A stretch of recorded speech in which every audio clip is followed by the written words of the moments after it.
खानापूर तालुक्यात मंगळवारी पावसाचा जोर कायम असताना दुपारी हेमडगा येथील खालातरी पुलावरून पाण्याच्या प्रवाहासह वाहून जाणाऱ्या युवकाला काँग्रेसचे कार्यकर्ते सुरेश जाधव यांच्या सतर्कतेमुळे पोलीस व अग्निशमन दलाच्या सहकार्याने वाचवले।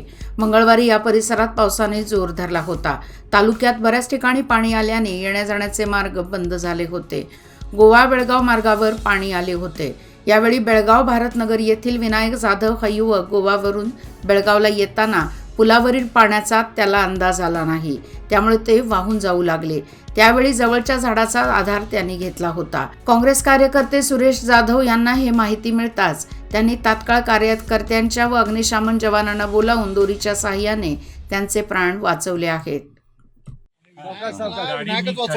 गाडी गेली वाहून आणि मी नदीमध्ये पवत एका झाडावरती मी जाऊन थांबला।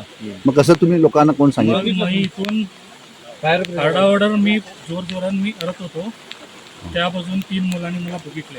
मग त्यांनी रेस्क्यू टीमला फोन लावला। बेळगावचा शापूर येथील जाधव म्हणून मुलगा गाडी पाण्यात घालत्यामुळे वाहत गेला होता।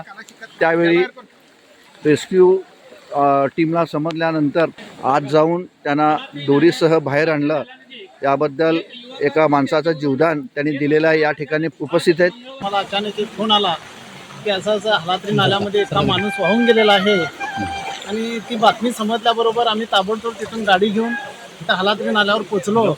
तसंच ती बातमी अग्निशमन दलाला, तहसीलदारला, ACFला सगळ्यांना कळवण्यात आली आणि ते कळल्यानंतर मी कुठल्याही क्षणाचा विचार न करता नदीमध्ये घुसून त्या माणसाच्या हातामध्ये दोरी देऊन त्याला सही सलामत बाहेर काढलेलं आहे। हे असं हे आहे, मी पोहायला धाडशी असल्यामुळे, मला पोहायला येत असल्यामुळेच मी हा निर्णय घेऊन त्या माणसाला जीव वाचवण्याचा प्रयत्न केलो आणि त्याचबरोबर मला त्याला बाहेर काढताना आमचे सर्व रिपोर्टर टीम आणि अग्निशमन दलाच्या जवानांचं सहकार्य लाभलं।